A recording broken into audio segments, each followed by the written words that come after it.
We're here at CU at USC with Johnathon Schaech. Check us out on Facebook at CU at USC. You can email us, cu@trojanvision.com, or on Twitter at CUATUSC. Okay, so we're back, yeah. And I know that before the break you've talked about mustaches, and your new character in Phantom is sporting a stash. He is the political officer on a Russian submarine in 1969. This film, Phantom, is based on true events. This submarine disappeared from Russian, I don't know if that's radar, sonar, or whatever it would be, but and this is this is the story about.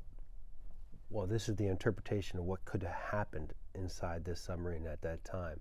Okay. And the reason why I have a mustache is, number one, we wanted to separate my character from the rest of the crew because I'm a political officer on board. So in any of the communists never really trusted their military, so they always had to have a political officer that was part of the chain of command. Okay. And that was me. So I chose to, well, me and the director, Todd Robinson, he sat me down and we looked at different, possibilities for a mustache, and we came up with what I call the Stalin stash. The Stalin stash. Because I was the hardcore communist. Well, that's fantastic. So you worked with director Todd Robinson, Yep. who is a USC professor. Yes. So you're keeping it all in the Trojan family. Yeah, and the producers also professors here at USC, John Watson and Penn Densham. And I've actually been in both of their classes and spoke to the students here. Fantastic. Yeah. I mean, USC is the prime place to study film and cinema in this city. Absolutely. Well, in that's the amazing. world, I think it's the best by far. Yeah, I mean, Yeah. certainly in the country. So yeah, I think you could definitely, Yeah, of course. arguably, Yeah. best in the world, people. Yeah. Best in the world. French probably have a good school. Well, I believe we have a trailer. You want to take a look? Let's take a look. Everyone wants to see this. So his upcoming film will be out March 1. Yep. It's called Phantom, and let's take a look at the trailer. Dozen boats better rested. Squadron command is insisting on the most experienced captain and crew available. Captain, these are technicians from the Special Projects Institute. They're testing some kind of prototype equipment. We'll try to stay out of your way. Good luck with that. To the Phantom. You understand this is completely classified. Your technicians have no personal records. I don't want any of our crew getting between them and whatever the hell it is they're doing. Maybe you'd like to tell us what we're risking 86 lives. For our patriotic duty. Ever start a war, Mr. Bruni? You know something I don't? Because our mission will be compromised. That presumes you know what our mission is. Somebody dive the boat or I'll shoot the captain. There are only two reasons why a boat would go rogue. One is to defect, and the other is to start a war. And I don't think we're defecting. We'll be starting the apocalypse. We will emerge on the right side of history. Check your weapons. Give me no recourse. Recourse for what? To take back my ship.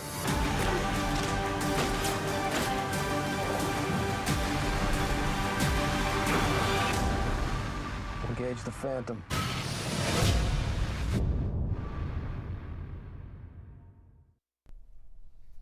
So Phantom is out March 1. Be sure to go see it. It's good. It's in theaters everywhere. It's in Regal cinemas across the country, about 3,000 theaters. I'm excited. That looks really intense. And you worked with some amazing co-stars. Oh, it was great. Great crew. Great cast. Crew cast. Kind of same thing. All of the above. We shot the whole thing on a Russian submarine that was anchored off of down in San Diego. So it's, with the new cameras and everything, we were able to actually shoot inside the real Russian submarine.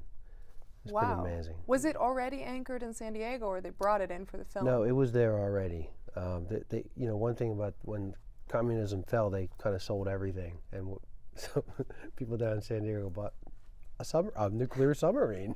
It's fully functional? Well, it's not fully functional. You can't launch a nuke off of it. Oh, yeah. Right, but did you dive in it, I'm assuming? No, we never left the docks. That would be too scary. It's a diesel old Russian submarine. Yeah, you don't really want to go underwater. If we would have went underwater, we would have been the story. You would have seen the acting really, really good. So with intense acting like that, I mean, the scenes look incredible. Plus, it looks like you guys were really cramped in there. They had to figure out some unique camera angles. Yeah. What's the bonding experience like with your co-stars? Oh, they're the greatest group of guys. David Duchovny and Ed Harris, William Fichtner, Sean Patrick Flannery. They're all just great guys. I'll tell you, one of the greatest experiences I've ever had in film was me and Ed had a big scene that we were about to do, and Ed realized I was a huge baseball fan, and The Orioles. Yeah, I'm a Dodger fan also, but I'm a huge Oriole fan. But he knew that I was a big baseball fan, so he went to his truck and went to the back, and he pulled out 2 baseball gloves, and he threw one to me, and we started playing catch and running our lines back and forth. And next thing you know, Duchovny comes out, Fichtner's out there. We're having like a little mini baseball game going on, where we're getting ready to do some scenes. But that was a great experience. Yeah. Supposedly we have footage of it somewhere. I think Todd has it. Footage of you playing baseball? Playing catch. Impromptu. That's Yeah. that's Yeah, it's fun. fantastic. Run lines back and forth. I've never done it before. That was so awesome. With one of my heroes, Ed Harris. That's incredible. I mean, that's a lot of the behind-the-scenes things you don't always think about. Yeah. So how long leading up to a scene does it take you to sort of get the lines nailed?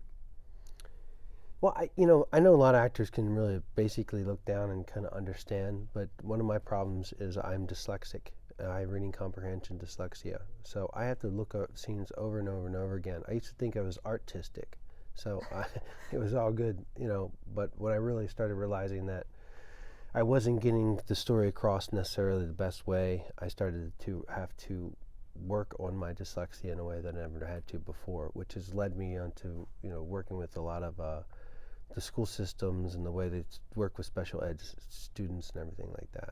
And you're working with a nonprofit called Talking About Curing Autism. Did I get that right? Yeah, TACA. TACA. Yes.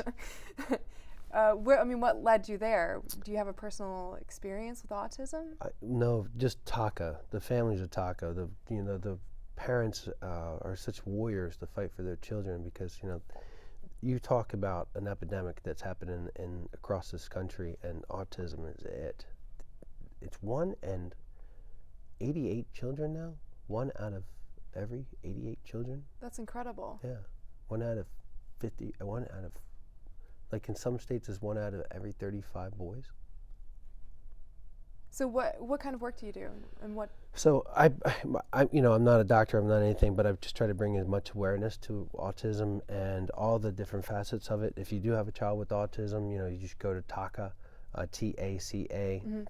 They have all kinds of programs to get your child in the proper program, so that because a lot of the problems they're worse when the child doesn't eat properly, so they don't go bathroom properly, and they don't sleep properly, so the symptoms become worse and worse and worse. So they try to regulate you, first regulate the family, so they regulate the child, so that they need more structure than most children. Oh, and then you have a whole school system, so they're at school by day. Yeah. And if that training isn't there, Yeah. the understanding and isn't most there. public school systems don't know how to deal with it. Some of them, I just went to a charter school that called Wish Charter that had autistic children actually in the classroom at middle school level, so that the children all took care of the autistic child. Like he has a little chart on his arm, so he would follow along, and they, instead of bullying him like a lot of kids that have autism find they get bullied, he was part of their family, and they literally took care of this child throughout the day. It was amazing to watch. That's exceptional. Yeah. Well, I know we have a few minutes left, so I want to get through 2 other things. First, a segue actually about public schools. I know you work with Adopt the Arts. Yeah, Adopt the Arts. And it's a fundraiser and a campaign for bringing arts education back into public schools. Yeah, they've taken the arts out of public school systems at elementary level. Last year we were able to help all the other art programs join together, and we got them to put the funding back in. But at the elementary level, I could just tell you this, a child needs to learn. Creatively. Yes, and sometimes they need that creative element to get over to the analytical side so that they can score well on their maths and their sciences and stuff like that. But some children can't just focus on the analytical side without being the other part of the brain being clicked. And if we're taking the crayons out of a child's hand in the first grade, we are doing detriment to our youth. And you guys have an event coming up? Well, tomorrow I have a whole day seminar. I'm working with the Mariel Hardiman out of Johns Hopkins University.